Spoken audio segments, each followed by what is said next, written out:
Good morning everyone. आज का topic है रेशियो एंड प्रपोर्शन। ये है पार्ट नंबर 8। क्वेश्चन है राम तथा श्याम की आय का अनुपात 4:3 है तथा उनके व्यय का अनुपात 3:2 है। यदि प्रत्येक 2500 रुपये बचत करता हो तो दोनों की आय ज्ञात करें। राम तथा श्याम की आय ज्ञात करनी है और क्वेश्चन में दे रखा है राम तथा श्याम की आय का अनुपात 4:3 तथा राम तथा श्याम के खर्च व्यय का अनुपात दे रखा है 3:2।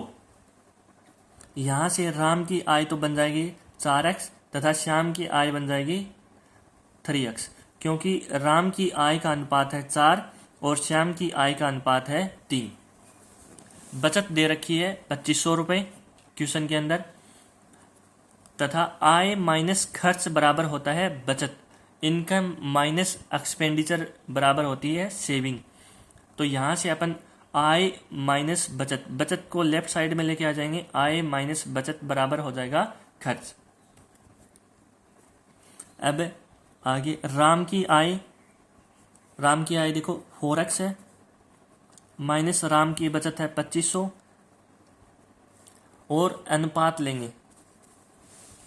श्याम की आय 3x है माइनस श्याम की बचत है 2500 बराबर खर्च का अनुपात दे रखा है अपने को 3:2। देखो लेफ्ट साइड में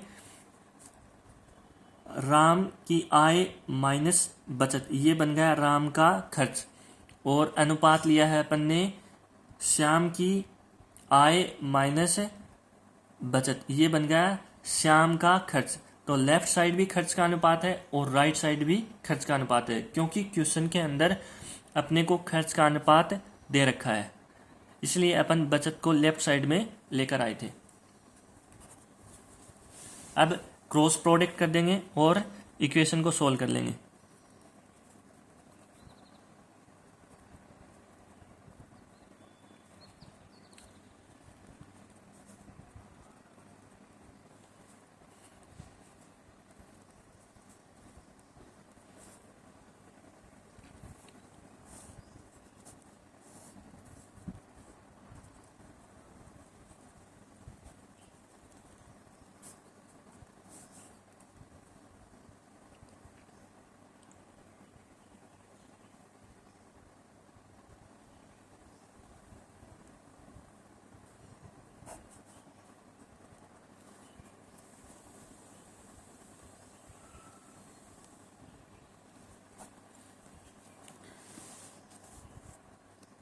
x बराबर आया 2500।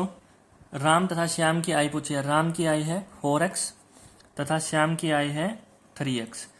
तो x की वैल्यू है यहाँ पर 2500।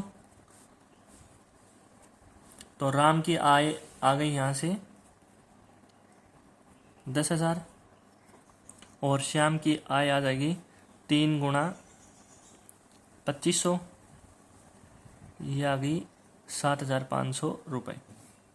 राम की आय आई 10,000, श्याम की आय 7,500 रुपये। इसके सिमिलर नेक्स्ट क्वेश्चन देखते हैं।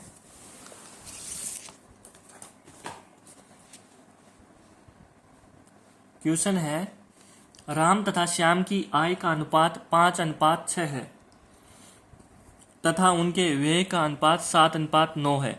यदि उनकी बचत क्रमशः 4,000 तथा 3,000 रुपये हो तो दोनों की आय ज्ञात करें। अब की बार भी आय ज्ञात करनी है, राम तथा श्याम की आय। क्वेश्चन में दे रखा है राम तथा श्याम की आय का अनुपात।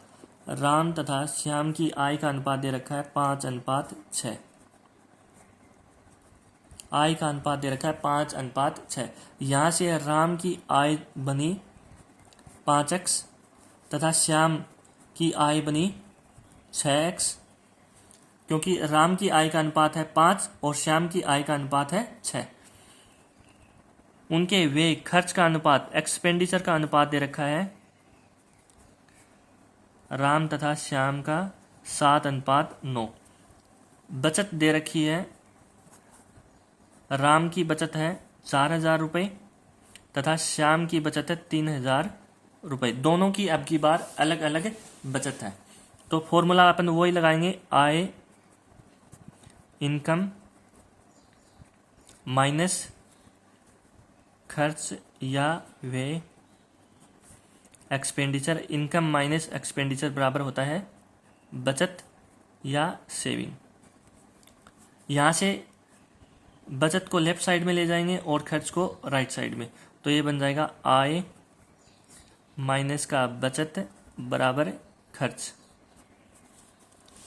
तो राम की आय है 5x माइनस राम की बचत है 4000 अपॉन में श्याम की आय है 6x तथा श्याम की बचत है 3000 बराबर खर्च का अनुपात दे रखा है 7:9। देखो आय माइनस व्यय ये होता है खर्च, तो राम का खर्च हो गया ऊपर और ये अनुपात लिया अपन ने, नीचे आ गया श्याम का खर्च, तथा क्वेश्चन में अपने को खर्च का अनुपात दे रखा है 7:9, तो दोनों को अपन बराबर कर सकते हैं। अब क्रॉस प्रोडक्ट कर लेंगे और इक्वेशन को सोल्व कर लेंगे।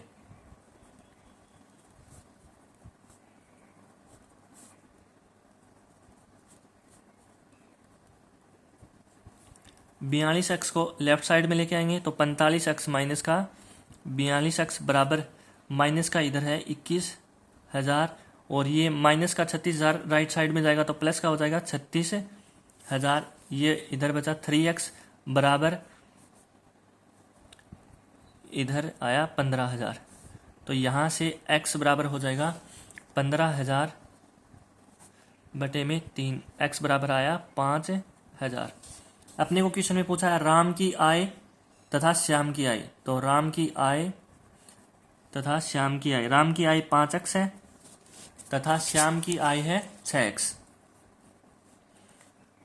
x का मान है 5,000, तो राम की आय आ गई 25,000 और श्याम की आय आ गई 30,000 रुपए। यदि क्वेश्चन में अपने को राम का खर्च पूछता, राम का एक्सपेंडिचर या खर्च, राम का खर्च, तो इस क्वेश्चन को कैसे सॉल्व करते? अपन वही इक्वेशन लगाते अपनी, आय माइनस खर्च बराबर बचत, आय माइनस खर्च बराबर बचत। तो यहाँ से खर्च को राइट साइड में लेके जाएंगे, खर्च या एक्सपेंडिचर बराबर बचत को लेफ्ट साइड में, पहले से आय है तो आय माइनस बचत, इनकम माइनस सेविंग, खर्च बराबर हो जाएगा इनकम माइनस सेविंग। तो इनकम है राम की 25,000 और राम की सेविंग है 4,000, तो राम का खर्च या राम का एक्सपेंडिचर आ जाएगा 21,000 रुपये। ऐसे ही हम श्याम का खर्च निकाल सकते हैं। Thank you for watching this video.